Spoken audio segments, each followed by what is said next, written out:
Bonjour mes bien-aimés et bienvenue pour ce nouveau partage autour de la parole de Dieu. Le thème que nous abordons cette semaine, c'est « Et vous, qui dites-vous que je suis ?» C'est un thème que nous tirons, c'est un titre que nous tirons du texte de Matthieu 16, 13, 17. Jésus étant arrivé dans le territoire de Césarée de Philippe, demanda à ses disciples « Qui dit-on que je suis, moi, le Fils de l'homme ?» Ils répondirent « Les uns disent que tu es Jean-Baptiste, les autres Élie, les autres Jérémie ou l'un des prophètes. Et vous, leur dit-il, qui dites-vous que je suis ?» Simon-Pierre répondit, « Tu es le Christ, le Fils du Dieu vivant. » Jésus reprenant la parole lui dit, « Tu es heureux, Simon, fils de Jonas, car ce ne sont pas la chair et le sang qui t'ont révélé cela, mais c'est mon Père qui est dans les cieux. » Mes bien-aimés, comme vous l'avez compris, nous allons aborder le thème de « Qui dites-vous que je suis ?» Aujourd'hui, le Seigneur te pose la question, « Qui dis-tu que je suis ?» Il va leur demander aux disciples, « Je sais qu'on parle de moi partout. » Je paraphrase. Je sais qu'on parle de moi partout, mais qu'est-ce qu'on dit de moi? Qui on dit? Les gens pensent que je suis qui? Parce que Jésus, quelque part, il débarque. Comme un peu, vous avez ces textes avec Élie. Élie, le Tishbite, vous voyez tout d'un coup une fois comme ça dans la Bible. Élie, le Tishbite, il débarque d'où Élie, le Tishbite? Et Jésus, il débarque comme ça. Bon, après Jésus, il a grandi, il est devenu adulte, il a commencé son ministère à 30 ans. Avant, on savait que Jésus, c'était le fils du charpentier, Joseph. Marie, sa mère, vous avez des textes dans la Bible qui disent, mais c'est pas le fils du charpentier, lui. C'est pas ses frères et ses sœurs qui fonctionnent. Et les gens voient un Jésus débarquer dans leur vie, prêcher la parole, accomplir des actes extraordinaires. Et ils se demandent, mais qui est cette personne? Et Jésus va leur poser la question, qu'est-ce qu'ils disent de moi? Vous savez, quand vous vivez dans un environnement, avec des collègues, avec des amis, il y a une histoire qui va éclater. Quelque chose va se passer et votre nom va intervenir dedans. Et les gens vont commencer à dire des choses de vous. Ça m'est arrivé. Et qu'est-ce qu'on dit de moi? Vous avez envie de savoir ce que les gens disent de vous. Malheureusement, les gens, la plupart du temps, ne sont pas honnêtes avec vous. Ils vont vous dire des choses, surtout quand c'est des gens qui vous aiment, hein, ils vont vous dire des choses pour vous caresser les oreilles, ou ils vont vous dire la vérité, mais bon, une vérité un peu biaisée, parce que forcément, c'est des gens qui vous aiment.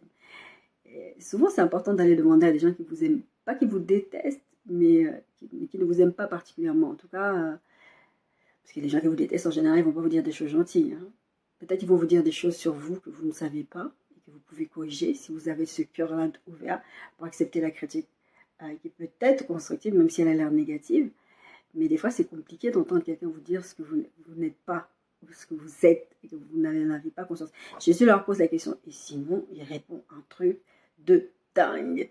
Et Jésus dit, ah ça, voilà. Mais ça ne peut pas venir de toi, parce que tu ne peux pas savoir qui je suis, parce qu'ils ne savent pas qui il est. Et ils doivent apprendre à le connaître. Jésus est en train de les enseigner.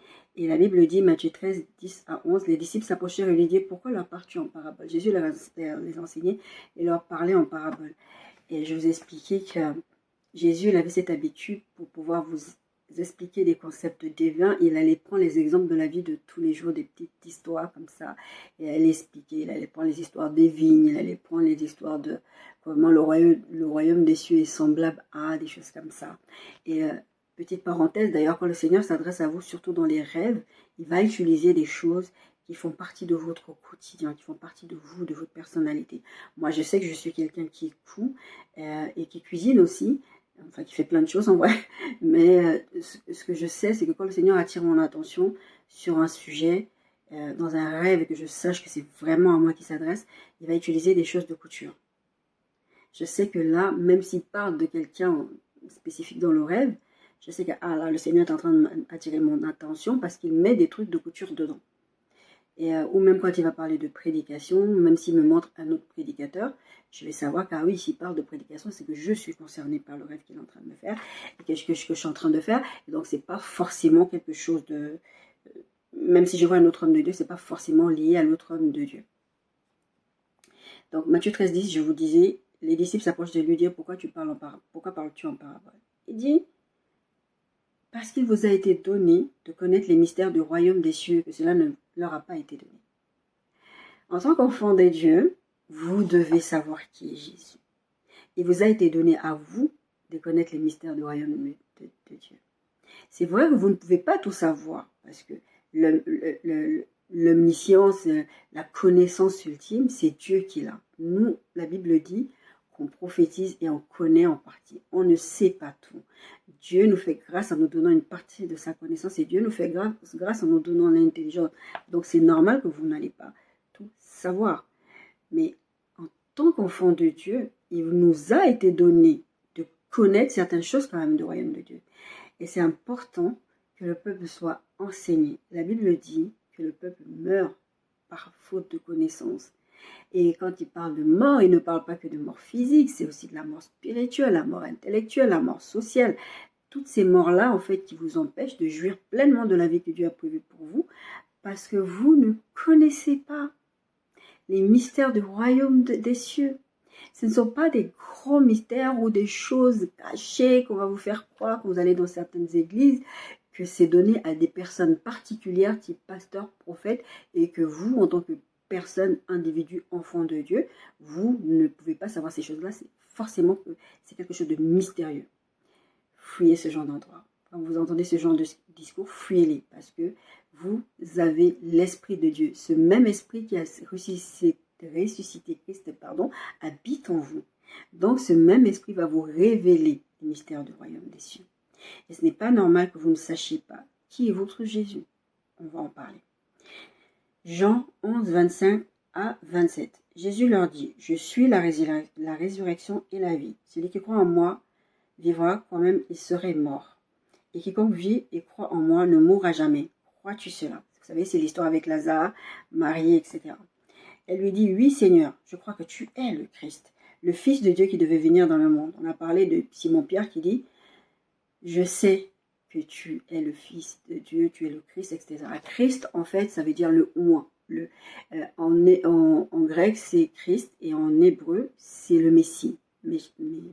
Messiah, quelque chose comme ça. Je le prononce peut-être pas bien, pardon, mais en tout cas, ce qu'il faut savoir, c'est celui qui a été choisi par Dieu, c'est l'élu de Dieu, c'est le Christ.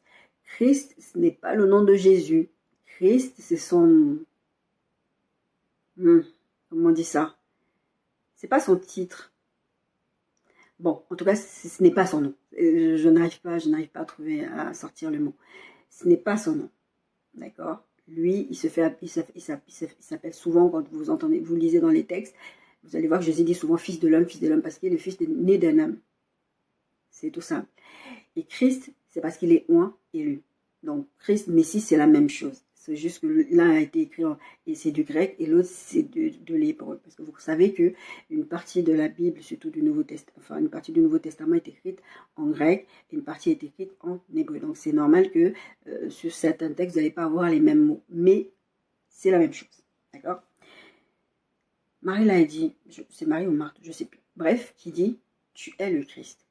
Elle a conscience qu'il est le Messie, qu'il est le Christ, qu'il est loin, que c'est lui que Dieu a choisi. Et je vous en avais parlé dans une précédente prédication.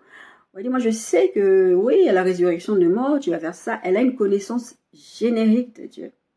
Elle a une connaissance générale de Jésus. Et je vous avais dit par rapport à ce texte-là, qu'elle ne s'imaginait pas que c'était maintenant la délivrance de son frère. Que maintenant Jésus était venu pour accomplir ce miracle-là par rapport à ce qu'il allait ressusciter son frère.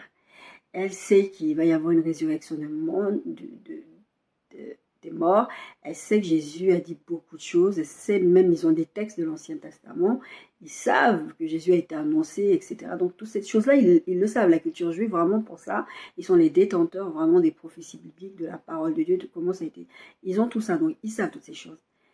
Et le truc, c'est qu'il y a une partie qui n'a pas accepté. Parce que pour eux, Jésus devait venir d'une certaine façon, il devait venir les délivrer de l'Empire romain. Jésus n'a pas fait ça. Ils n'ont pas vu le plus grand tableau. Ils n'ont pas vu que Jésus n'est pas venu nous délivrer des petites guerres là qui se passent dans nos pays. C'est comme si, je ne sais pas, les guerres qui se passent dans le monde. Ah, le Seigneur, je prie pour que, par exemple, les Ukrainiens pourraient prier. Si ça se passait à l'époque actuelle, les Ukrainiens pourraient dire, ça veut dire qu'il va venir nous délivrer des Russes alors, parce que c'est le Messie. Et Jésus ne vient pas les délivrer des Russes. Ils vont dire, mais c'est pas lui le Messie. C'est ce qui s'est passé avec le peuple juif. C'est pas lui le Messie. Parce qu'ils n'ont pas compris qu'il y avait un plus grand tableau, que Jésus est venu mourir pour beaucoup plus grand que ça, pas pour régler des problèmes de guerre et des problèmes politiques. Même si tout ça, c'est important. oui Seigneur, je crois que tu es le Christ. Encore une fois, elle réitère, tu es le Christ. Simon a dit, il est le Christ. Marie ou Marthe, je n'ai pas noté, dit, tu es le Christ. Le plus important, c'est pas qu'il a dit, c'est ce qui est dit. Parce que n'oublions pas, on est sur ce thème qui dit, et vous qui dites-vous que je suis. Elle dit ça, elle sait qu'il est loin. Parce que s'il est le oint de Dieu, s'il est l'élu des dieux, ça veut dire qu'on a conscience qu'il est venu avec une mission et que cette mission, il est en train de l'accomplir. Nous, on n'est plus dans ce temps où on va voir Jésus va nous donner des enseignants, après il va à la croix, etc. On sait que tout a déjà été accompli. Donc, on doit savoir qui est Jésus. Qui est Jésus pour nous. C'est vrai que beaucoup d'entre nous, on va avoir une révélation de Jésus, comme là, Simon et Marthe ou Marie. Je vous mettrai la correction dès que j'aurai tout bien lu le texte. C'est vrai que selon comment Jésus s'est approché de nous, selon comment Jésus nous a aidés, nous a secourus, on va avoir cette idée de Jésus sauveur, Jésus le grand guerrier, des choses comme ça. Comment il s'est approché de nous, c'est ça qui va nous intéresser dans notre vie. C'est comme ça qu'on va commencer à bâtir notre relation avec Dieu. C'est comme tout type de relation, d'accord? Une maman, quand elle met au monde son enfant, le premier contact, c'est ça, c'est sa première relation qu'elle a avec son enfant. Un couple, à un moment donné, ils se rencontrent quelque part. Après, ils vont prendre un café. Après, ils vont manger quelque part. Des amitiés, des fois, c'est sur les bancs de l'école. Il y a un premier contact qui s'est fait quelque part, d'accord? Et il faut cette amorce-là. Avec Jésus, c'est ça. Pour répondre à cette question que Jésus te pose, mon bien-aimé, que Jésus te pose, ma bien-aimée, et vous qui dites-vous que je suis, il faut qu'à un moment donné, il y ait eu une relation avec lui. Il faut qu'il y ait eu ce contact-là. Il pose la question à ses disciples. Nous sommes les enfants de Dieu. Jésus nous pose la question parce qu'il y a déjà une relation préétablie. Et vous, qui dites-vous que je suis? Est-ce que vous avez conscience de, quand vous dites que, par exemple, c'est le Christ, est-ce que vous avez conscience de ce que ça sous-entend? Parce que quand Jésus pose la question, ce n'est pas simplement de dire, et vous pensez que je suis qui? Non, c'est aussi de dire que, qu'est-ce que ça implique pour toi? Qu'est-ce quand tu réalises qui est Jésus, quand tu détermines que Jésus, il est ça pour moi, Jésus, il est ça pour moi, qu'est-ce que ça implique dans ma vie? Parce que la façon dont tu regardes Jésus, la façon dont tu, comment on dit ça en français, comme tu l'acceptes dans ta vie, c'est ça qui va être la base de ta relation avec lui. Si tu acceptes Jésus comme sauveur et Seigneur, ou on va dire comme sauveur par exemple, c'est peut-être parce que tu as peur de l'enfer. Et ta relation avec Jésus va être biaisée parce que tu vas avoir peur de l'enfer. Tu vas donner ta vie à Christ parce que tu as peur. Tu vas pas faire certaines choses parce que tu as peur d'être puni. Ta relation va être biaisée. Et si, par exemple, tu as vécu dans la drogue, la prostitution, la dépression comme moi, les tentatives de suicide, etc., et que Jésus s'approche de toi, la façon dont tu vas voir Jésus, ça va être différent. Ça va pas être qu'un sauveur. Tu vas dire, il m'aime. Tu vas voir le Jésus amour. Tu vas voir Jésus d'une autre façon. Mon bien-aimé, ma bien-aimée, qui dis-tu qu'il est, ton Jésus? Jean 1, versets 6 à 13, 15, versets 15 et 19 à 30. Jean 1, les versets 6 à 13, le verset 15 et le verset 19 à 30. Il y eut un homme envoyé de Dieu, son nom était Jean. Il vint pour servir de témoin, pour rendre témoignage à la lumière, afin que tous crussent par lui. Il n'était pas la lumière, mais il parlait pour rendre témoignage à la lumière. Cette lumière était la véritable lumière, qui venant dans le monde éclaire tout homme. Elle était dans le monde, et le monde a été fait par elle. Et le monde ne l'a point connue. Elle est venue chez les siens, et les siens ne l'ont point reçue. C'est l'histoire avec le peuple juste qui a rejeté Jésus. Mais à tous ceux qui l'ont reçu, à ceux qui croient en son nom, elle a donné le pouvoir de devenir enfants de Dieu, lesquels sont nés non du sang, ni de la volonté de la chair, ni de la volonté de l'homme, mais de Dieu. Jean lui a rendu témoignage et s'est écrié, c'est celui dont j'ai dit, qui vient après moi m'a précédé, car il est avant moi. C'était un non-sens. Je vais faire une pause dans le texte. C'était un non-sens. Jean lui dit, moi je viens vous annoncer quelqu'un qui était déjà là avant moi. Mais on sait, historiquement parlant, que Jésus est né après Jean-Baptiste. Donc, si vous n'avez pas la révélation de qui est Jésus et que Dieu ne vous révèle pas des choses, vous allez vous dire c'est un non-sens. Et c'est pour ça, souvent quand vous rentrez dans des débats avec des peuples, des peuples qui sont d'autres religions, ils vont vous dire, oui, mais votre Bible, elle se contredit, parce que regarde, la Bible, c'est écrit ça, la Bible, c'est écrit ça. Parce que, par exemple, le peuple de l'islam n'accepte pas que Jésus, il reconnaît Jésus, historiquement, on en parlera, ils reconnaissent Jésus, etc. Pour eux, Jésus, c'est un prophète. Ils ont un profond respect pour Jésus. Mais Jésus ne peut pas être fils de Dieu, parce que c'est un concept qu'ils ne peuvent pas accepter. Pourquoi? Parce que ça voudrait dire que Jésus Dieu a eu des rapports sexuels avec un être humain sur la terre. Et c'est comme ça que Jésus est né. Et ça, ils ne peuvent pas l'accepter. C'est pour ça qu'ils ne peuvent pas croire que Jésus est sauveur. Mais tout le courant ramène à Christ. Et je vous assure, parler avec n'importe quel musulman, ils vont vous dire que tout ce qu'on leur enseigne, c'est que tout ramène à Jésus. J'ai jamais compris, quand j'avais eu cet enseignement sur cette présentation à l'islam, je ne sais pas, il y avait un terme bien précis, je me suis demandé, mais pourquoi ils sont musulmans? Pourquoi ils n'ont pas une relation personnelle avec Jésus? On verra. Mais à tous ceux qui l'ont reçu, à ceux qui croient en son nom, elle a donné le pouvoir de devenir enfant de Dieu, donc cette lumière qui est venue sur la terre. Jean lui a rendu témoignage, verset 15, et c'est écrit, c'est celui dont j'ai dit, celui qui vient après moi m'a précédé car il était avant moi. Voici le témoignage de Jean. Lorsque les Juifs envoyèrent de Jérusalem des sacrificateurs et des Lévites pour lui demander, toi, qui es-tu? Vous savez, les gens veulent toujours savoir. Jésus dit, qui dites-vous que je suis? Les gens disaient des choses de Jésus. Jésus, il avait une intention derrière quand il posait comme ça, cette question, comme je vous l'ai dit. Mais vous, dans votre fonctionnement du quotidien, les gens ont une image de vous. Les gens pensent quelque chose de vous. Ils vont toujours vouloir vous dire ce qu'ils pensent de vous. Vous traitez comme ce qu'ils pensent que vous êtes. Et la plupart du temps, ils ne vous connaissent même pas. Eux, ils sont venus, les sacrificateurs. Mais toi, tu es qui? Tu parles en tant que qui? Il est en train de parler de la lumière qui m'a précédé. Il va venir. La Bible dit que Jean-Baptiste, c'était lui qui était là pour planir le sentier, pour préparer les gens à la repentance, à recevoir Jésus plus tard. Mais les gens commencent à se dire, les sacrificateurs, c'est un fouteur de désordre. D'accord? On va savoir qu'est-ce qu'il veut. Qui est celui-là? Après, ils vont s'en prendre à Jésus. Mais avant, d'abord Jean-Baptiste. Parce que quand vous voulez préparer le chemin du Seigneur, quand vous voulez parler de la parole de Dieu, vous allez être attaqué. Jésus nous l'a promis, je vous l'ai dit récemment.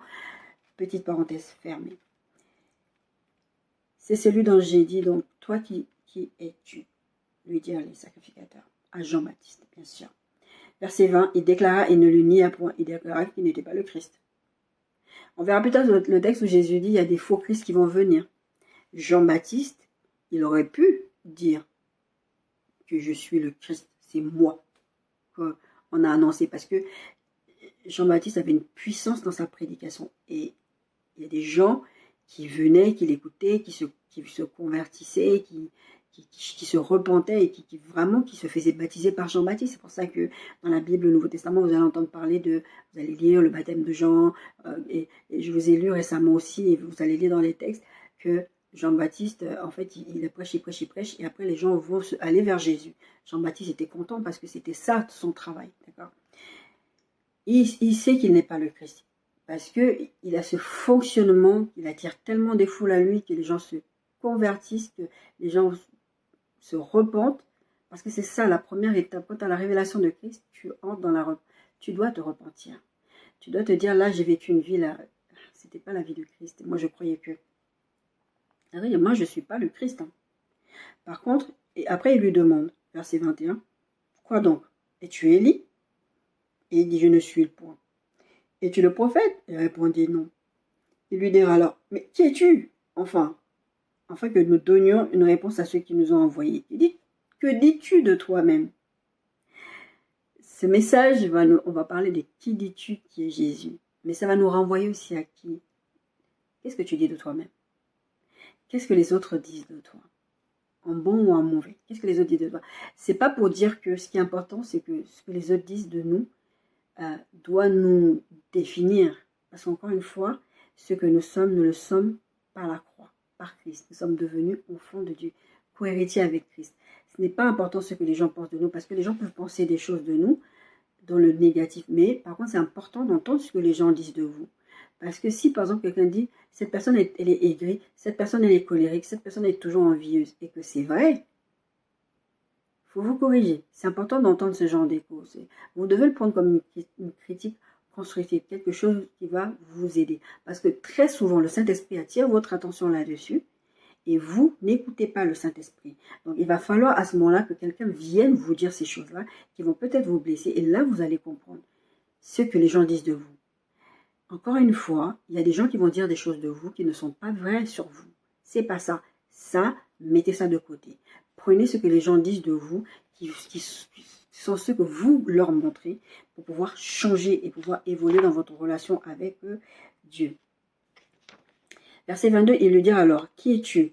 Afin que nous donnions une réponse à ceux qui nous ont envoyés. Que dis-tu de toi-même? Moi, dit-il, je suis la voix de celui qui crie dans le désert. Aplanissez le chemin du Seigneur, comme a dit le prophète Ésaïe. Ceux qui avaient été envoyés étaient des pharisiens. Il lui fait encore cette question. Pourquoi donc baptises-tu si tu n'es pas le Christ, ni Élie, ni le prophète? Jean leur répondit, moi, je baptise d'eau. Mais au milieu de vous, il y a quelqu'un que vous ne connaissez pas, qui vient après moi. Je ne suis pas digne de délier la courroie de ses souliers. Ces choses se passèrent à Béthanie, au-delà du Jourdain, où Jean baptisait. Le lendemain, il vit Jésus venant en lui et il dit, voici l'agneau de Dieu, celui qui ôte le péché du monde. C'est celui dont j'ai dit, après moi vient un homme qui m'a précédé car il était avant moi. Là, Jean-Baptiste dit, vous voyez celui dont je vous parle là, vous devez vous repentir, etc. Aplanissez vos sentiers. Et voilà, il est parmi vous. Quand il dit ça, la veille, et le lendemain, il est encore en train de prêcher, et Jésus arrive et dit, c'est lui là dont je vous parlais. C'est comme ça qu'il y a des gens qui vont se tourner vers Christ, parce que c'était la mission de Jean, d'amener les gens vers Jésus. Il dit, c'est lui l'agneau de Dieu. Qui dis-tu que je suis? Il dit, c'est lui l'agneau de Dieu. Vous pensez peut-être que je suis le Christ, parce qu'au fond, je pourrais, par ce fonctionnement que j'ai, être le Christ, mais je ne le suis pas. Le Christ, il est là parmi vous. Mais bien aimé, le Christ est avec vous, en vous, par le Saint-Esprit. Qui dis-tu qu'il est? Qui est-il dans ton quotidien? Que dis-tu de Jésus? Qui est-il pour toi? Est-ce que tu as eu la révélation de Jésus? Je me souviens en 2018, c'était exactement en 2018, il y avait une personne, en fait, le Seigneur me demandait de prier pour elle, de la couvrir par la prière, etc. Et je le faisais, je priais pour la personne et je ne comprenais pas pourquoi les choses ne bougeaient pas. Et une de mes sœurs me disait, on avait cette conversation, elle me disait, mais tu sais, toi, tu as eu ta révélation de Jésus, tu as eu ta révélation de Dieu. C'est comme ça que tu as commencé à marcher avec lui. Lui, tu peux lui parler, tu peux lui dire tout ce que tu veux. S'il n'a pas eu sa révélation, ça ne peut pas aller. D'accord? Vous pouvez être chrétien, vous pouvez avoir donné votre vie à Christ. Mais si c'est un pas, moi j'appelle ça un pas de foi, ce n'est qu'un pas de foi. D'accord? C'est pas ça qui va transformer votre vie. Vous devez avoir une révélation de Jésus. Vous devez mettre les mots sur qui est Jésus pour vous. Si vous n'avez pas la révélation du Fils de l'homme, vous ne pouvez pas aller plus loin. On va parler d'intimité avec lui, on va parler de connaissance de Jésus. Parce que là, vous êtes dans une relation avec Dieu, avec Jésus, dans une connaissance, c'est votre connaissance. Des fois, parmi vous, il y en a certains, c'est votre ami. Parmi vous, c'est votre sauveur. Parmi vous, c'est votre pourvoyeur. Parmi vous, c'est celui qui vous guérit, qui chasse les sorciers, enfin, tout un tas de choses. Mais vous devez toujours remettre Jésus à sa place de Jésus. Jésus ne doit pas juste être vous, comment vous le ressentez, vous, comment vous l'acceptez, vous, comment vous le voyez. C'est important, effectivement, parce que c'est encore une fois une accroche, c'est une façon d'amener l'Esprit de Dieu à travailler en vous et avec vous. Quand on prêche la parole de Dieu pour les évangélistes, par exemple, je sais qu'aujourd'hui, enfin, samedi, je suis partie dans un truc d'association. À un moment donné, je me mets à parler de Dieu avec quelqu'un et puis la personne, à la fin, me dit, ah, ben moi, j'avais jamais compris la foi et la religion de cette façon-là. J'aime bien comment t'expliques les choses, etc. C'est vrai que c'est pas la première fois qu'on me le dit. Parce que j'essaie, en fait, quand je prêche la parole de Dieu, quand j'essaie d'amener les gens au salut, c'est vraiment avec une optique de simplifier la chose. Je vous ai parlé des mystères, c'est à vous qu'il a été donné des mystères. Justement, il y a des ministères qui vont vous faire passer ça pour quelque chose de mystérieux. Les gens doivent être sauvés. On n'est pas là pour leur faire croire que c'est très mystérieux, c'est quelque chose de caché, c'est vraiment désigné pour une élite. Non, le but c'est d'amener les gens vers Jésus. Et il faut que ces gens-là, ils aient cette révélation-là. Il faut expliquer avec des mots simples, avec des choses. C'est pour ça que Jésus utilisait des paraboles, avec des choses simples. Comment les gens, enfin, ce qui va parler à des gens, à notre société. Tu vas parler, par exemple, tu vas prendre l'exemple d'Internet, tu vas prendre l'exemple, par exemple, des réseaux sociaux, tu vas prendre n'importe quel exemple, quelque chose qui va parler à la personne. Notre but, c'est de faire comme Jésus, simplifier l'approche de la parole de Dieu. Simplifier à ce que les gens, quand ils s'approchent de Dieu, ce soit pas compliqué pour eux. Quand Jésus était sur place, il leur donnait des paraboles, et eux, ils ont dit, et il leur a dit, c'est à vous qu'il a été donné de connaître les mystères. La différence, c'est qu'aujourd'hui, on a l'Esprit de Dieu qui a été répandu sur toute chair. Donc, on a plus ce truc de dire, ah, il y a des mystères. La Bible dit que Dieu a donné des apôtres, des prophètes et toutes ces personnes-là, des pasteurs, pour pouvoir justement édifier le corps de Christ. C'est ce que je fais, c'est ce que nous faisons, pour que vous ayez une compréhension de la parole de Dieu, et aussi que vous ne gardez ça pas ça pour vous, que vous puissiez l'offrir aussi à d'autres personnes, que les autres personnes puissent être au bénéfice de la croix. Parce que Jésus l'a dit, allez, faites des disciples. Baptisez-les. C'est ce que Jean-Baptiste faisait quand il préparait le chemin de Jésus. C'est ce que nous devons faire. Nous sommes là pour faire des disciples. Nous sommes à 80%, je crois, 80-90% de l'exécution de la prophétie biblique. Aujourd'hui, nous sommes plus près de la fin des temps, en fait, du retour de la seconde venue de Jésus, que ceux qui disaient, il arrive bientôt. Il faut que vous en ayez conscience. On ne peut pas juste rester là et faire comme si de rien n'était. Moi, je baptise d'eau, mais au milieu de vous, il y a quelqu'un que vous ne connaissez pas, qui vient après moi. Les gens ne le connaissaient pas, Jésus. Je vous ai dit, les gens ne connaissaient pas Jésus. Et Jésus, c'était le fils du charpentier. Jésus, il travaillait avec son père. Jésus, il faisait des trucs avec le bois ou je ne sais pas trop quoi. Il était charpentier. D'accord? Il construisait des toitures, des choses comme ça en bois. Il était charpentier. Ils ont connu Jésus comme charpentier, le fils de Marie. Ses sœurs et ses frères ne sont pas parmi nous, etc. Et d'un coup, Jésus se révèle comme « Ah, je suis le Fils de Dieu, je suis le Christ, je suis le Messie. » Mais ça, les gens ne pouvaient pas l'accepter, ne pouvaient pas le comprendre parce que Jésus était là parmi eux. Il y avait des malades, il y avait des morts, il y avait des choses qui se passaient. Je reste persuadée que Jésus avait des capacités qu'il démontrait dans le sein de sa maison avec sa famille, mais qu'il ne faisait pas des grandes choses comme des résurrections ou des choses comme ça. Mais que, après, Marie savait qui il était. Sa famille savait qui il était. La Bible ne dit pas comment ça se passait à la maison. Jésus a été très bien élevé. On te parle de Jésus à 12 ans dans le temple, comment il parlait, etc. Comment il se comportait avec sa famille. L'enfant grandissait en force et puissance parce que, enfin, il respectait beaucoup ses parents. Il n'est pas venu là à 12 ans dire moi je suis le fils de Dieu, vous m'écoutez, vous m'obéissez. Non, oui, c'est vrai qu'il y a ce texte qui dit que à un moment donné, il le cherche, il reste 3 jours, il le retrouve au temple. Mais tu fais quoi là? Vous ne savez pas que je m'occupe des affaires de mon père? Il savait qui il était. Donc, là, ils ont une révélation. Jean-Baptiste leur dit, il y en a un là parmi vous, vous ne le connaissez pas. Mais c'est quelqu'un d'exceptionnel. C'est lui qui a été annoncé qu'il allait venir, etc.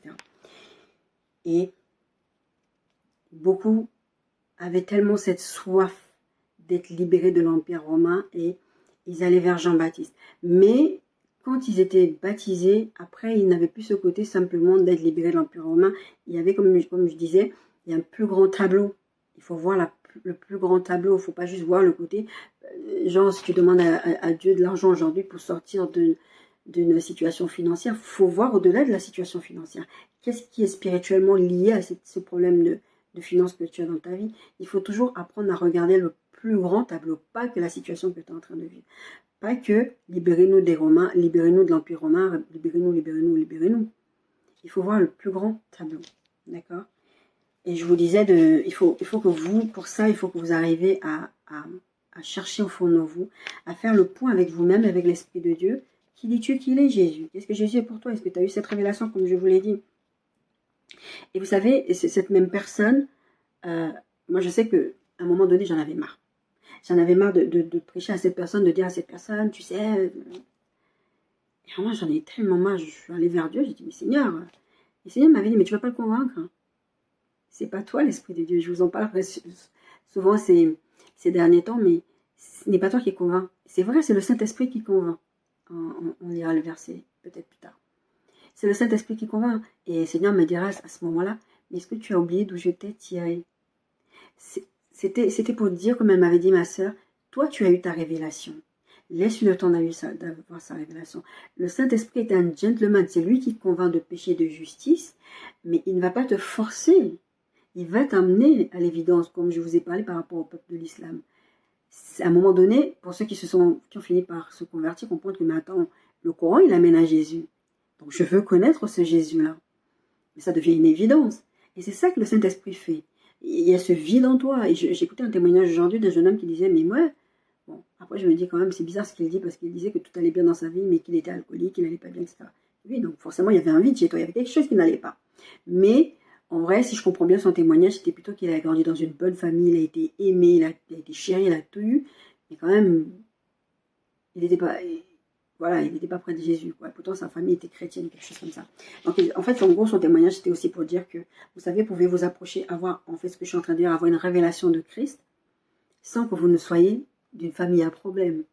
Et c'est vrai que beaucoup d'entre nous, on s'approche de Jésus, parce qu'on a eu beaucoup de problèmes dans nos vies. Et c'est pas pour tout le monde. Et vous ne devez pas avoir honte, parce que vous n'avez pas vécu des expériences extraordinaires, vous avez été battu, que vous êtes ramassé, vous étiez presque à la mort, comme moi, par exemple, j'ai vécu des choses comme ça. Ça ne veut pas dire que mon témoignage est beaucoup plus important aux yeux de Dieu que le vôtre. Vous qui avez grandi dans une famille aimante, vous avez amené tous les jours, tous les dimanches à l'église, et vous avez aimé Christ depuis votre enfance jusqu'à maintenant, vous n'êtes jamais éloigné, vous ne vous éloignerez jamais de Dieu. Votre témoignage n'est pas moins important que le mien. Bien au contraire, il en faut de tout. Il faut des gens comme moi, parce qu'il y a beaucoup de gens qui passent par des situations comme moi, et que moi, je témoigne à ces gens-là. Et c'est ça, préparer aussi le chemin de Christ dans la vie des gens. C'est vraiment, c'est la parole de Dieu parle de la parole de leur témoignage. C'est en témoignant, en disant, ah ben moi, je suis par exemple issue d'une famille, c'est un exemple, hein, je suis issue d'une famille de gens riches, et ben, j'ai pas galéré dans ma vie, et pourtant je me suis approchée de Christ parce que j'ai senti que j'avais besoin de quelque chose. Son témoignage n'est pas moins important que quelqu'un qui a vécu dans les... Chez nous, on dit les matitis, dans les bidonvilles, dans les trucs comme ça. D'accord? Chacun doit avoir sa propre relation, sa propre révélation. Regardez en vous comment vous avez eu la révélation de Christ. Et quand vous allez faire le bilan, quand vous allez réfléchir à ce que je suis en train de vous dire là, il y en a parmi vous qui vous allez vous rendre compte que vous n'avez pas vraiment eu la révélation de Christ. On va y revenir. Matthieu 14, 23 à 33. Quand il l'eut renvoyé, il monta sur la montagne pour prier à l'écart, et comme le soir était venu, il était là seul. C'était avant la crucifixion, après le meurtre de Jean-Baptiste, justement. Triste histoire, je vous en ai déjà parlé. La barque était au milieu de la mer, verset 24, était battue par les flots, car le vent était contraire. À la 4e veille de la nuit, Jésus alla vers eux, marchant sur la mer. Quand les disciples le virent marcher sur la mer, ils furent troublés et dirent « C'est un fantôme !» Et dans leur frayeur, ils poussèrent des cris. Jésus leur dit aussitôt « Rassurez-vous, c'est moi, n'ayez pas peur. » Pierre leur lui répondit « Seigneur, si c'est toi, ordonne que j'aille vers toi sur les eaux. » Et il dit « Viens !» Pierre sortit de la barque et marcha sur les eaux pour aller vers Jésus. Mais voyant que le vent était fort, il eut peur. Et comme il commençait à enfoncer, il s'écria « Seigneur, sauve-moi !» Aussitôt Jésus étendit la main, le saisit et lui dit « Homme de peu de foi, pourquoi as-tu douté ?» Ils montèrent dans la barque et le vent cessa. Ceux qui étaient dans la barque vinrent se prosterner devant Jésus et dirent « Tu es véritablement le Fils de Dieu. » Voilà, encore on a dit que Jésus il était appelé le Fils de l'homme. Je ne vous fais pas vraiment une étude complète sur le qui est Jésus, parce que c'est beaucoup plus complexe. Enfin, c'est pas complexe, mais disons que il faudrait prendre le temps de vraiment dire toutes ces choses. C'est juste, on va aborder superficiellement les choses aujourd'hui, en tout cas, sur les différentes choses. On a parlé du Fils de l'homme, on a parlé du Messie, du Christ. Maintenant, là, on dit, il est le Fils de Dieu. Il est aussi le Sauveur, parce que Pierre, là, il dit, sauve-moi.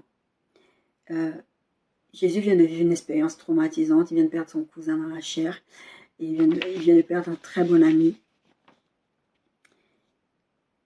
Et il vit cette expérience. Et là, comme je vous disais tout à l'heure, à cause de cette expérience-là, grâce à cette expérience-là, les disciples disent, tu es vraiment le Fils de Dieu. À partir du moment où Jésus monte, il y a un vent contraire. Et vous allez voir, c'est Job qui a dit ça, qui a dit, j'avais entendu parler de toi, mais maintenant, mes yeux t'ont vu. Vous allez traverser des choses dans votre vie, Et quand vous allez voir la main de Dieu, quand vous allez voir le Seigneur intervenir, vous allez dire, ah oui, il n'y a que Dieu. Il n'y a que Dieu, ça c'est Dieu. Moi je suis d'origine gabonaise. Ce qui se passe au Gabon, c'est extraordinaire. Je dis ça, même si le Seigneur m'en avait parlé, même si le Seigneur m'avait révélé des choses, et même jusqu'à maintenant, je vous dis, je suis en train de me dire, est-ce que c'est vraiment ça que le Seigneur m'avait dit? Parce que le Seigneur m'avait dit que le Gabon allait être délivré. Je ne savais pas comment, je ne savais pas quand. Le Seigneur me l'avait dit. Mais quand je regarde les témoignages, les gens, la liesse populaire de se dire qu'il n'y a pas eu de bain de sang, que le pouvoir a été pris, il n'y a pas eu de bain de sang, des gens ne sont pas morts, tu as juste ce truc à te dire, il n'y a que Dieu. Il n'y a que Dieu. Tu vis des situations, tu sais que là, si ce n'était pas Dieu qui était intervenu, tu es Dieu, tu es le Fils de Dieu, tu es vraiment le Messie, tu es vraiment celui qui a été envoyé. C'est ce que Marie ou Marthe disait, mais tu es le Christ, je sais que tu es là. Parce que Jésus lui pose la question, est-ce que tu crois que je suis la résurrection et la vie? Elle dit, oui, je le crois. Elle n'avait pas de difficulté à croire qu'il était la résurrection, qu'il est la résurrection et la vie. Mais c'était dans sa situation maintenant, dans la révélation qu'elle avait eue de Jésus, c'était pas possible pour elle que Jésus puisse ressusciter son frère qui était déjà mort depuis plusieurs jours et qui était déjà enterré depuis 4 jours et qui sentait déjà, je sais qui tu es, je sais que tu es capable de faire des choses, mais je n'ai pas encore eu cette révélation-là. Et Jésus va la lui donner cette révélation, il va lui dire, est-ce que tu le crois? Oui, je crois. Et il dira, si tu crois, tu verras la gloire de Dieu. Et elle va croire, ça va remuer quelque chose chez elle. Je vous disais que connaître Jésus, c'est avoir une relation avec lui. Le peuple de l'islam, moi je les appelle le peuple de l'islam, je trouve ça plus poétique. Les musulmans connaissent Jésus. Les musulmans, c'est des personnes qui connaissent très très bien Jésus. Et je vous assure, si vous discutez avec un musulman, on leur enseigne qui est Jésus. Ils connaissent mieux Jésus que vous. Ils connaissent mieux historiquement Jésus et biographiquement Jésus que vous, chrétiens. Parce que vous ne connaissez Jésus, l'approche que vous avez de Jésus, c'est selon la révélation que vous avez eue de lui, et c'est selon la foi que vous avez en lui. Vous n'avez pas essayé de savoir qui est Jésus. De sorte que quand vous vous retrouvez dans des débats avec des musulmans, par exemple, ou avec des personnes d'autres confessions, vous ne savez pas défendre votre foi. La Bible dit, et je crois que c'était l'apôtre Paul qui disait ça, soyez toujours prêts à défendre votre foi. Vous ne savez pas, ils vous laminent parce que vous ne connaissez pas. Eux, ils connaissent Jésus. Les musulmans connaissent Jésus. Si vous ne prenez pas la peine de connaître vous qui est Jésus, vous allez vous faire laminer même quand vous allez vouloir apporter la parole de salut aux gens. Les gens ont aussi une image de Jésus. Les gens ont une image de Dieu. Tout comme les gens ont une image de vous.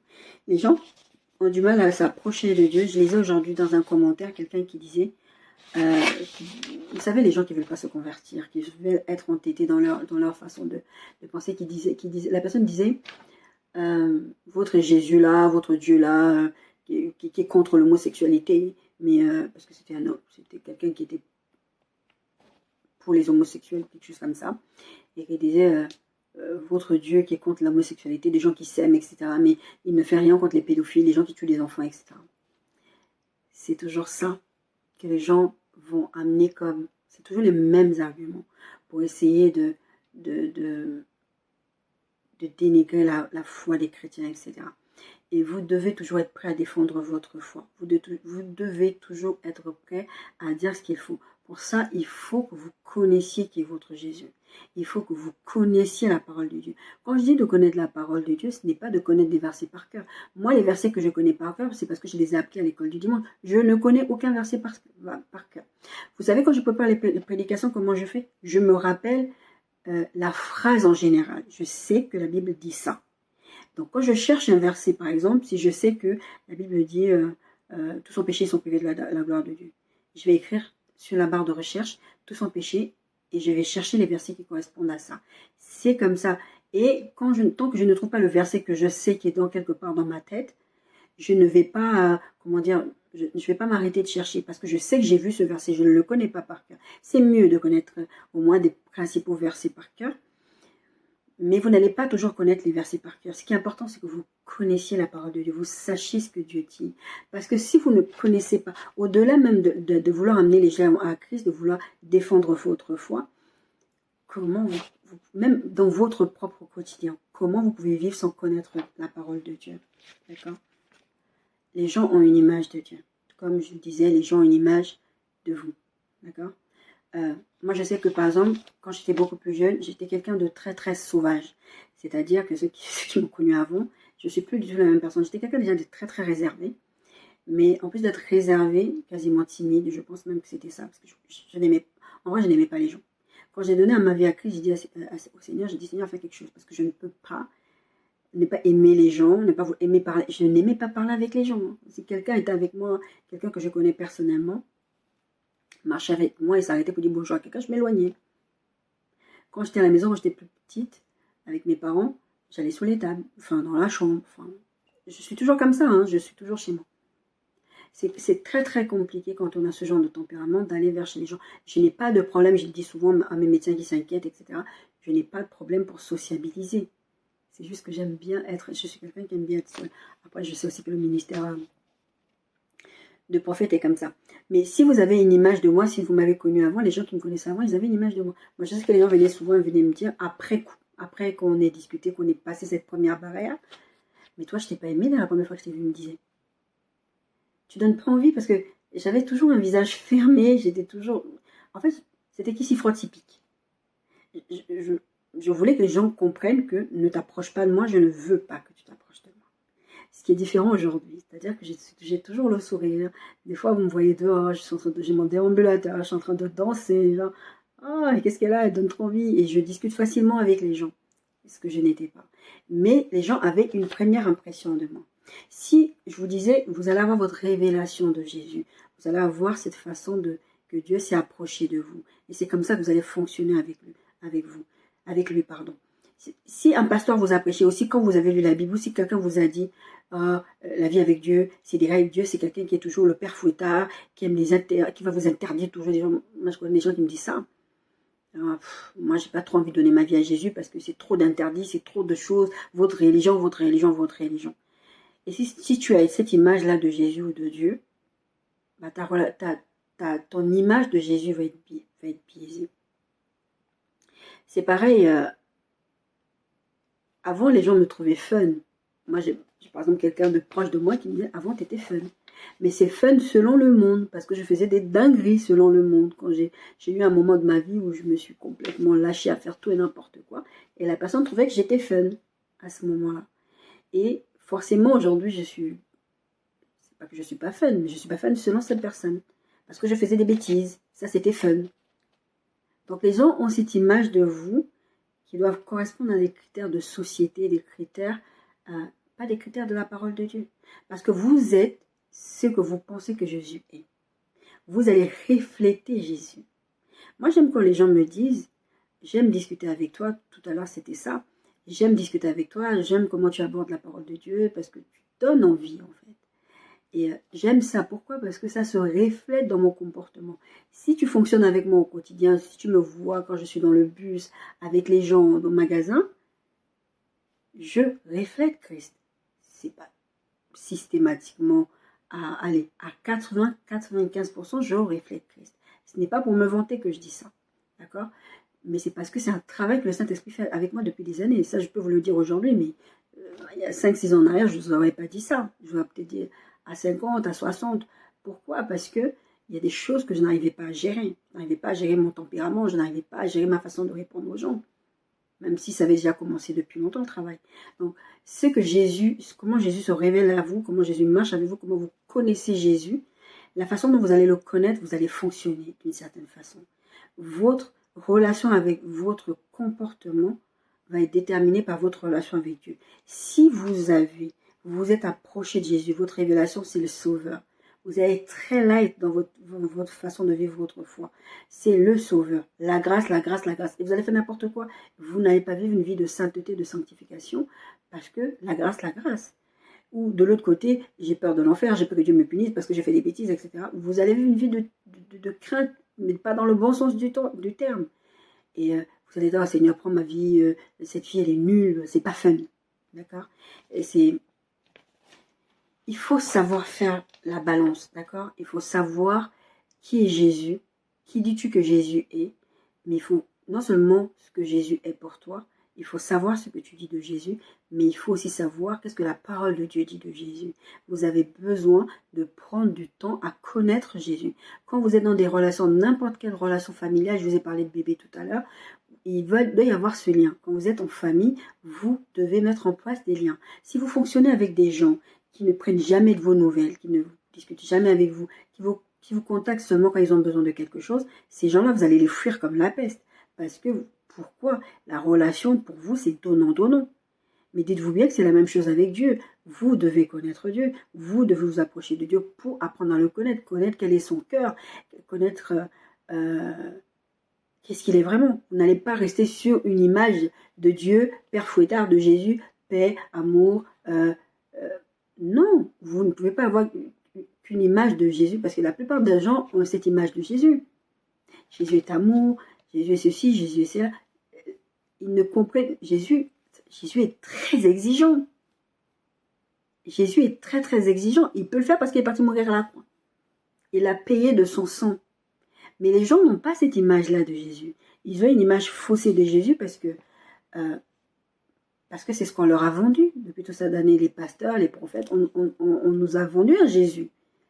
Et c'est Jésus-là que le monde connaît et que des fois vous allez avoir un comportement parce que humainement, vous êtes un être humain, vous allez avoir un comportement, vous dire, mais toi, tu n'es pas un enfant de Dieu. Toi, tu ne dois pas censé être ressemblé à Jésus. Les gens ont une image de Jésus. Alors que, par exemple, ils vont dire, ouais, la Bible dit de ne jugez pas. Mais Jésus dit de juger selon la justice. Mais ils vont prendre les versets qui les interdisent. Mais vous, les chrétiens, vous ne devrez pas dire ça. C'est vous devez être les gens qui... Non. Il faut connaître Jésus à travers ce que la parole dit de Jésus, à travers ce que lui-même il dit qu'il est. Il a posé la question. Et vous, qui dites-vous que je suis? C'est quand vous allez répondre à cette question que vous allez comprendre et vous allez marcher d'une certaine façon avec lui. Pour ça, vous avez besoin d'étudier les Écritures, de demander. Je dis toujours, lire la Bible à la lumière du Saint-Esprit. D'accord? Il y a vraiment des gens qui connaissent Jésus, genre une connaissance. Moi, j'ai un ami à moi qui est toujours avec la même personne. C'était des très bons amis à moi. Sa compagne avait tendance à me chercher des noises. Je ne sais pas pourquoi. J'étais très bonne amie avec elle, elle faisait des trucs. Puis une fois, elle m'a fait quelque chose de tellement dégoûtant. J'ai coupé les ponts avec elle pendant longtemps. Et après, j'ai pardonné. Quand ça s'était passé, je crois que je n'avais pas encore donné ma vie à Christ. Ouais. Et après, j'ai donné ma vie à Christ, je lui ai pardonné, j'ai continué la relation avec cette personne.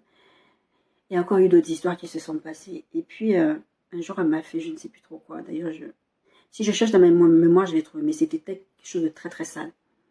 Et son conjoint était offusqué, choqué pour moi. Et elle a dit, mais... Parce qu'en fait, elle a fait quelque chose de mal. Et son conjoint lui a dit, mais est-ce que tu te rends compte de ce que tu lui fais, de ce que tu lui dis à elle? Elle, c'est notre amie, c'est plus que ça, c'est quelqu'un, tu peux avoir 100% confiance en elle. À chaque fois qu'on a eu besoin d'elle pour nous aider dans notre couple, dans nos problématiques, elle a toujours été là, elle n'a jamais rien demandé. Et en plus de ça, ça m'avait touché qu'elle m'avait dit ça. Et en plus de ça, c'est quelqu'un, quand on lui raconte quelque chose, tu n'entends pas ça dans le quartier. Parce que c'est le gars qui te dit, moi je raconte, pour tester des fois les gens, il racontait par exemple quelque chose à quelqu'un, il rencontrait quelque chose à quelqu'un. Et de cette façon, il savait d'où venait l'information parce qu'il avait dit une certaine chose. Moi je ne savais pas qu'il faisait ça. Et ça faisait des années que je le connaissais. Et quand il me dit ça, il me dit, moi je sais que tu ne fais pas ce genre de choses parce que je n'ai jamais entendu quelque chose que je t'ai dit traîner dans le quartier, en fait, être propagé dans le quartier. Et il lui dit ça à sa conjointe. Et à la conjointe, elle lui répond, mais Nadia, je ne la connais pas, c'est pas mon amie, c'est pas notre amie, c'est une connaissance. Ça m'avait tellement blessée, ça m'avait tellement fait mal. J'ai dit, quoi? C'est une connaissance? Ok, j'ai eu une meilleure amie comme ça. Moi, je la considérais comme ma sœur, etc. Elle a eu à peu près le même comportement. Je suis une connaissance. À partir du moment-là, j'ai réévalué la relation. J'ai dit non. Moi, je te connaissais comme ça. Je voulais que cette relation soit comme ça. Mais si je ne suis qu'une connaissance, tu es une connaissance. Tu as déterminé la relation que tu veux avoir avec moi. Alors, je vais te traiter comme une connaissance. Avec beaucoup de respect, avec beaucoup d'amour. Mais tu ne seras qu'une connaissance. Tu ne seras pas dans mon cercle intime. Jésus veut que tu le connaisses parce qu'il veut que tu sois dans son cercle intime. Il ne veut pas être une connaissance pour toi. Et beaucoup de chrétiens, vous avez pour connaissance Jésus. Jésus, vous le connaissez, comme les musulmans, enfin encore que les musulmans, ils connaissent même Jésus, historiquement, ils connaissent la vie de Jésus et toutes ces choses-là. Vous ne le connaissez même pas, c'est une connaissance pour vous. Et en plus, le diable, la Bible parle du diable qui a aveuglé l'intelligence des gens, il vient vous aveugler, il essaie de vous faire croire que Jésus, c'est l'amour, la paix et toutes ces choses-là, et c'est pas la justice. Je vous avais raconté dans une vidéo, je ne me rappelle plus laquelle, je vous ai dit, il y avait cette histoire que j'avais lue sur les réseaux sociaux, où il y avait un avocat, un jeune homme, il faisait des bêtises, mais des bêtises graves. À chaque fois, l'avocat était là pour le défendre, et à chaque fois, il le défendait avec brio, et s'en sortait toujours. Et il faisait des bêtises de plus en plus graves, parce qu'il savait que mon avocat va me défendre. Mais l'avocat lui disait tout le temps, arrête de faire ça, parce que peut-être un jour, je ne pourrai plus te défendre. Et un jour, il a fait vraiment, je crois qu'il a tué des gens, je ne sais plus qu'est-ce qu'il a fait. Je ne sais pas si elle est vraie cette histoire. Je pense que non. Je pense que c'est vraiment une histoire comme une parabole probablement pour métaphore de Jésus. Et je n'ai jamais su la source de cette histoire, pardon. Et en tout cas, et un jour, ce garçon, il a fait n'importe quoi. Il a fait vraiment le truc de grave de trop. Et quand il arrive au tribunal, il attend son avocat. Son avocat ne viendra jamais. Il commence à paniquer parce qu'il dit, mais mon avocat est où? Parce que c'est le meilleur avocat qu'il a eu, c'est le meilleur avocat, du meilleur. Il n'y avait personne d'autre qui pouvait. Mais vraiment, c'était le genre d'avocat, on t'a pris la main dans le sas, il arrive à te défendre, à te sortir de là. Et il y a des avocats comme ça dans la vraie vie. Des fois, tu te dis, mais comment les gens ont pu le croire? C'est un avocat, c'est son travail de défendre les gens. Et donc, ce jeune homme, quand on dit, la cour, levez-vous, parce que le juge allait entrer, et les assesseurs, tout ça, le juge, c'était son avocat. C'est pour ça que je pense que cette histoire est une histoire, c'est comme une parabole. D'accord? Le juge, c'était son avocat. Et son avocat-là, il ne pouvait plus le défendre. Il était le juge. Jésus, à la fin, il va venir juger. Aujourd'hui, on parle de grâce, toutes ces choses-là qui sont vraies, mais ne prenons pas la grâce de Dieu comme un moyen de faire ce qu'on veut dans la vie, parce que Jésus est paix et amour et grâce. Mais Jésus est aussi le juste juge, c'est lui qui va nous juger. Mais Jésus aussi, il intervient. Jésus, quand il était sur la terre, il a cassé le temple. Il a dit, mais qu'est-ce que vous êtes en train de faire? Jésus nous amène à nous corriger. Le Saint-Esprit fait ça. Il nous amène à ressembler à Christ tout le temps. Matthieu 24, 3, 14. Il s'assit sur la montagne des Oliviers et les disciples vinrent en particulier lui faire cette question. Dis-nous, quand cela arrivera-t-il? Il parlait de la fin des temps, etc. Jésus leur répondit, prenez garde que personne ne vous séduise. Car plusieurs viendront sous mon nom, disant, c'est moi qui suis le Christ. Ils séduiront beaucoup de gens. Vous attendrez parler de guerre, de bruit de guerre, gardez-vous d'être troublés, car il faut que ces choses arrivent, etc. Mais ce ne sera pas encore la fin. Et il explique que beaucoup de gens vont succomber. Parce que quand tu ne sais pas qui est Jésus, tu vas tomber dans les faux. Toi-même, tu peux devenir faux, parce que tu peux dire, comme la Bible dit, ne jugez pas, et tu vas déformer la parole de Dieu pour ton propre intérêt. D'ailleurs, quand tu ne veux pas te corriger devant le Seigneur, parce que tu ne le connais pas intimement, tu vas vouloir mettre la parole de Dieu à ta sauce. Tu vas vouloir que les choses se passent comme toi tu le veux. Pour que les choses... pour t'arranger toi. Et Jésus, il dit, des fous viendront. Et le diable n'est pas... Je vais vous dire quelque chose, il va peut-être vous choquer. Le diable n'est pas impressionné par le nom de Jésus. Quand j'étais enfant, je pensais que aucun sataniste, aucun occultiste, même le diable ne pouvait pas prononcer le nom de Jésus. Pourquoi? Parce que pour moi, c'était un nom tellement puissant. Comprenez bien dans quel sens je suis en train de dire ça. Qu'aucune mauvaise personne ne pouvait prononcer le nom de Jésus. C'est pour ça que j'ai mis du temps, j'étais tellement formatée comme ça, que j'ai mis du temps à comprendre comment un pasteur peut mal se comporter, comment une personne peut être un faux. Parce que pour moi, le nom de Jésus doit te faire peur. Tu dois trembler devant le nom de Jésus. Et la Bible dit que les démons connaissent Jésus. Ils tremblent devant lui. Mais je pensais que à cause de ça, ils ne pouvaient pas prononcer. Mais il y a des gens qui prononcent le nom de Jésus tous les jours. Et Jésus lui-même, il prévient, il dit que il y aura des faux Christ. Ils vont vous dire, je suis là, le Christ est là-bas. Non, non, non, non, non. Il ne faut pas les écouter. Parce que beaucoup vont être séduits par ça. Parce que les gens veulent entendre des choses qui caressent leurs oreilles. Pourquoi? Parce que vous n'avez pas votre propre révélation de qui est Christ et vous n'avez pas votre propre intimité de qui est Christ. Et du coup, vous écoutez n'importe qui et n'importe comment. Mais bien aimé, pour connaître Jésus, il faut que le Saint-Esprit vous les révèle. Je vous dis ces derniers temps que pour arriver à Christ, pour arriver au salut, il faut avoir une conviction de péché.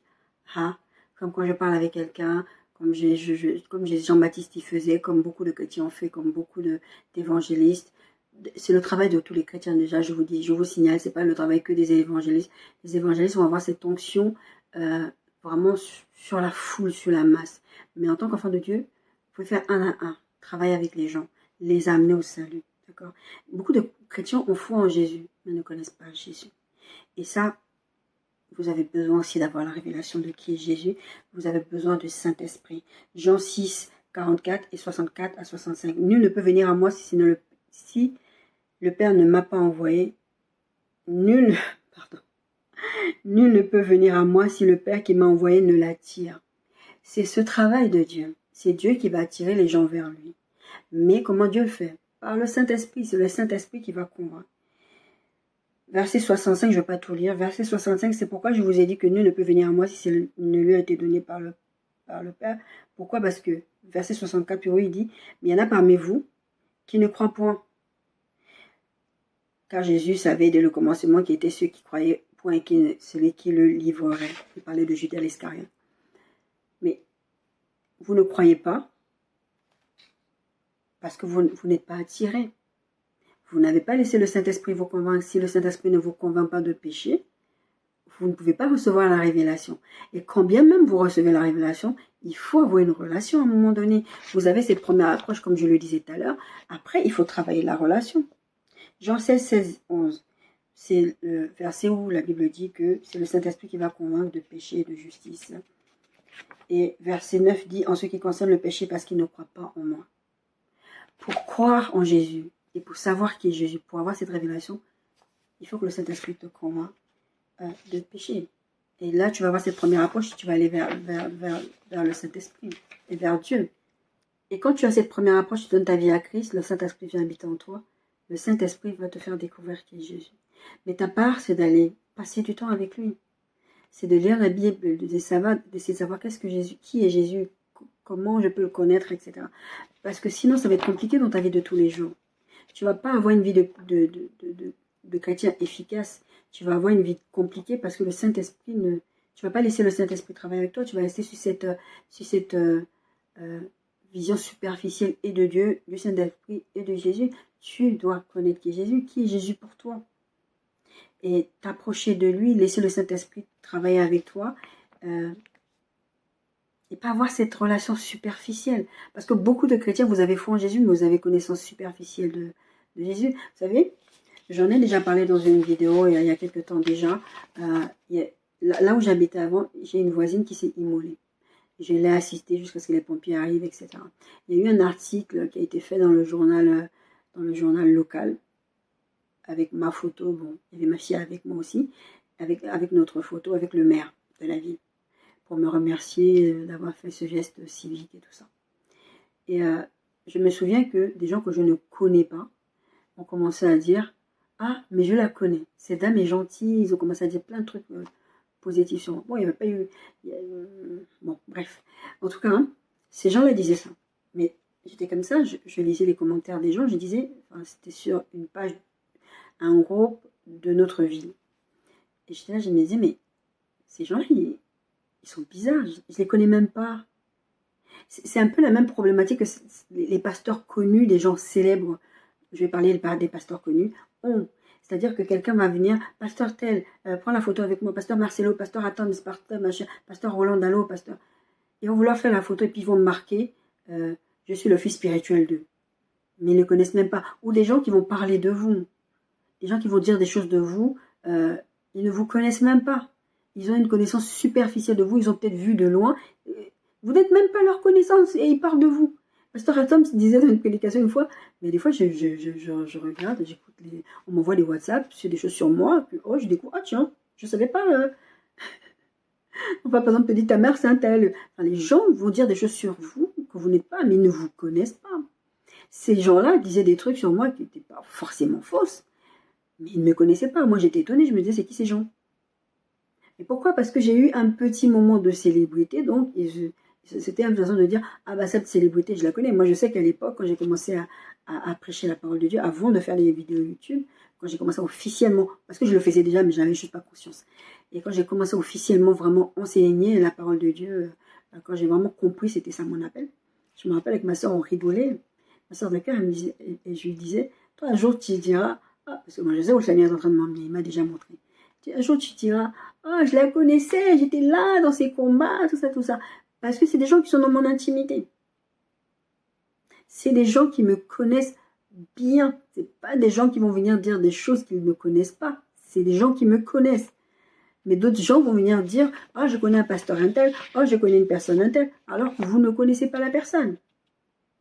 Vous avez juste une connaissance superficielle de cette personne-là. Et ce qu'il faut aussi comprendre, mes bien-aimés, c'est que Jésus est hyper accessible. Je trouve ça vraiment, je trouve ça très embêtant, ce discours qui veut que Jésus soit inaccessible. Il y a des gens, des pasteurs qui prêchent à d'autres personnes qui vont dire ah, il faut changer, si tu veux t'approcher de Jésus, il faut être clean, il faut être ceci, il faut être cela, et vous rendez Jésus inaccessible pour les gens. Jésus, quand il était sur cette terre, il marchait avec des gens de mauvaise vie. Il était accessible à tout le monde parce qu'il a dit, il est venu pour les malades. Et vous voulez le rendre inaccessible aux autres. Moi, je sais que j'ai une fille dans la foi, une fois, la relation, quand elle s'est super bien renforcée, un jour, elle m'a dit, tu sais ce que j'apprécie, parce que la fille, elle était en Afrique, maintenant elle est en Occident. Mais elle m'a dit, mais tu es la seule personne que je connaisse qui est venue en Occident, mais qui ne s'est pas fait bouffer par l'Occident, qui est très très ouverte, qui parle avec les gens, tu es toujours disponible pour moi, à n'importe quel moment je t'appelle, tu me réponds, tu ne me snobes pas. Moi j'ai trouvé ça étonnant qu'elle me dise ça, parce que c'était pas pour moi quelque chose d'exceptionnel, mais apparemment beaucoup de gens sont comme ça. Que je change de vie, je ne parle plus aux autres, je ne les connais plus, je suis devenue une star parce que je suis en Europe. Mais non. Et moi, je prie, d'ailleurs, ma prière, c'est tout le temps, c'est le Seigneur, quand tu vas m'amener dans les sommets où tu m'as dit que tu allais m'amener, que je garde toujours les pieds sur terre et la tête dans le ciel avec toi. Mais que je ne méprise jamais personne, que je ne prenne jamais personne de haut. Je n'ai pas de problème avec les gens. Je ne veux pas avoir ce genre de relation avec les gens où je prends les gens de haut parce que je suis arrivée, je suis parvenue, je ne sais pas, c'est n'importe quoi. Il faut sortir de ces discours-là. Vous devez apprendre, Jésus doit être accessible pour vous. Et cette image que vous avez de Jésus et de Dieu, du Père Fouettard, etc., c'est parce que Jésus n'est pas accessible pour vous. Vous avez l'impression qu'il faut d'abord faire ceci au quotidien. Moi, je n'arrive pas d'arrêter de pécher. Il n'y a rien qui peut empêcher Dieu de vous aimer. Il n'y a rien qui empêche Jésus de vous aimer. D'accord? Jésus est parti payer ce prix à la croix. Il n'a pas attendu que tu changes pour aller à la croix. Il est parti à la croix pour nous tous. Il n'attend pas que nous soyons saints, que nous soyons parfaits. Il n'y a que lui qui est le souverain sacrificateur parfait. La Bible dit, Hébreux 4, 14, 16. Ainsi, puisque nous avons un grand souverain sacrificateur qui a traversé les cieux, Jésus, le Fils de Dieu, demeurons fermes dans la foi que nous professons, car nous n'avons pas un souverain sacrificateur qui ne puisse compatir à nos faiblesses. Au contraire, il a été tenté comme nous en toutes choses, sans commettre de péché. Approchons-nous donc avec assurance du trône de la grâce, afin d'obtenir miséricorde et de trouver grâce pour être secouru dans nos besoins. Jésus aurait pu faire sa star, mais il est venu pour ça. Donc, ne rendons pas, nous les prédicateurs, nous les enfants de Dieu, ne rendons pas Jésus inaccessible pour les autres. Moi, je me souviens, j'étais dans un groupe de femmes. À une époque, je suis sortie de ce groupe-là, mais pour moi, c'était un fardeau, quoi. Le Seigneur, pendant longtemps, il ne voulait pas que je quitte ce groupe-là. Mais après, à un moment donné, il m'a laissé le feu vert. Enfin, du moins, c'est ce que je crois. Et ce groupe de femmes, quelqu'un avait posé la question une fois en disant, par exemple, si je suis sous la douche, est-ce que je peux prier quand je suis sous la douche nue? Ou est-ce que je peux prier quand je suis avec mon mari au lit, on est nu, ou quand on fait l'amour, enfin. Et j'en dis, mais non, c'est sale, c'est péché, comment tu n'as pas de respect pour Dieu, tu es nu et puis tu pries. Et j'ai répondu ce jour-là, parce que vous sexualisez Dieu. Vous avez une image salie de Dieu, pervertie par le diable. Bon, je n'ai pas dit le diable, mais j'ai dit vous avez une image salie de Dieu, une image pervertie. C'est pour ça que vous dites ces choses-là. Parce que quand Dieu nous a créés, Dieu n'a pas un regard sexuel sur nous. Et d'abord, c'est Dieu qui a créé la sexualité. Donc, quand tu as le Saint-Esprit qui habite en toi, le Saint-Esprit, quand tu fais l'amour avec ton époux, le Saint-Esprit ne se lève pas et dit, oh, pardon, je ne vais pas regarder des choses. Le Saint-Esprit habite en toi. Donc, quand tu fais l'amour. C'est pour ça que c'est important de ne pas avoir des rapports hors du mariage. Tu exposes le Saint-Esprit à des saletés. C'est comme si tu exposes, il y a vraiment des années en arrière, et j'avais fait un message là-dessus, c'est comme si tu exposes, et je dis ça, franchement, je juge personne, je suis passée par là. C'est comme si tu exposais un enfant à des trucs pornographiques avant l'âge. Enfin, il n'y a même pas une question d'âge. Toi, ça ne te viendra pas l'idée de prendre un enfant et de mettre une scène de sexe et de le laisser regarder ça. Et pourtant, c'est ce qu'on fait avec le Saint-Esprit, qu'on fait des choses sales, en dehors de la volonté de Dieu. Mais toujours est-il que c'est Dieu qui a inventé la sexualité. C'est Dieu qui nous a créés. Dieu ne nous a pas créés avec des habits. Quand nous sommes venus sur la terre, nous ne sommes pas venus avec des habits. Moi, je prie nu, je prie sous la douche, je loue Dieu sous la douche. David, le roi David, à un moment donné, il sort comme ça, il se déshabille, il est juste en petit. Et sa femme, Michal, toi le grand roi, comment tu peux te déshabiller comme ça? Moi, je me déshabille, je danse même bien. Je loue le Dieu là, qui a fait que ton père l'enlève du trône et que son mort va mettre sur le trône. C'était une histoire trop marrante. Mais en tout cas, ce qui est là, c'est que ne rendons pas inaccessible Jésus. On ne peut pas parce que il faut être saint. Ah non, si je suis nu, Dieu, oh là là, c'est caca. Ça, c'est la résultante du péché. C'est la première chose qu'Adam et Ève ont fait dans le jardin, se couvrir. Oh là là, maintenant on est nus. Mais ils avaient toujours été nus. Dieu savait qu'ils étaient nus. Dieu n'a pas un regard sexuel sur nous. C'est nous qui nous rendons compte que, ah là, il y a une problématique. Ah là, je suis en train de coucher en dehors du mariage. Vous pouvez même avoir des... Moi, j'ai toujours dit, le jour où je me marie, que je me marie dans le Seigneur, parce que au final, je me suis rendu compte que ce n'était pas si évident que ça. La première chose que je vais faire avant d'avoir mon premier rapport avec mon mari, c'est de prier, c'est de remettre cet acte-là au Saint-Esprit, parce que c'est un acte d'adoration. Mais arrêtez de sexualiser Dieu, arrêtez de rendre Jésus inaccessible. Pas parce que vous avez une mauvaise connaissance de Dieu, pas parce que Jésus est votre connaissance, que les autres aussi, ça doit être une connaissance pour Jésus. Et c'est pour ça que ça vous étonne quand il y a des nouveaux chrétiens qui se convertissent, leur vie, elle explose, ils se marient, ils vivent des bénédictions, mais parce qu'ils ont des regards d'enfants. Ils ont des regards innocents que vous n'avez plus. Ma fille m'avait dit une fois, maman, je ne sais plus, elle me disait quelque chose, je lui ai dit, tu rêves. Elle était toute petite. Et je lui ai dit, tu rêves. Elle a dit oui, nous on est des enfants, on peut rêver. Vous, en gros, elle est en train de m'expliquer, vous les adultes, vous avez tellement bombardé la tête de beaucoup de choses que vous avez vécues dans votre vie que vous avez arrêté de rêver. Laissez-nous les enfants rêver. Elle m'avait dit ça. Elle avait moins de 10 ans, je crois qu'elle m'avait dit ça. Et c'est ça en fait. Il y a des gens qui sont dans la foi depuis tellement longtemps qui n'ont pas cette connexion, cette intimité avec le Christ, qui ne savent pas qui est Jésus. Ils ont une foi générique comme ça, que le musulman va aller faire le débat avec lui, il va le laminer, que le nouveau chrétien qui va venir, il va vivre des choses extraordinaires, il va guérir des malades, il va dire, oh, mais la Bible a dit que si je prie, je peux être guéri, mais la Bible a dit que ceci. Et ils vont prendre la Bible au pied de la lettre parce qu'ils ne sont pas pollués. Et vous qui êtes dans la foi depuis longtemps, vous avez tellement une connaissance superficielle de Jésus, comme j'ai dit, c'est votre connaissance,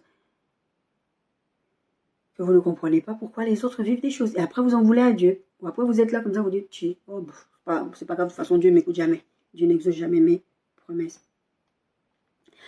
On a besoin de travailler notre relation avec Dieu. Pour connaître Jésus, il faut travailler. Je vous ai dit, vous allez entrer dans une histoire de couple, vous avez besoin de sortir.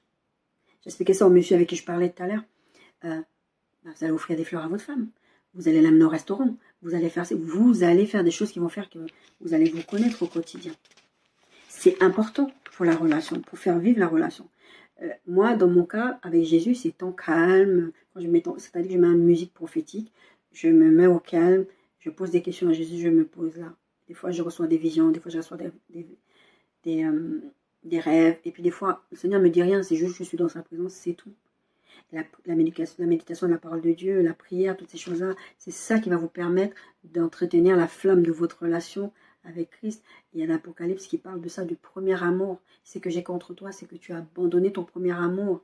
Vous êtes dans des couples et les mariages se détruisent parce que vous avez abandonné votre premier amour.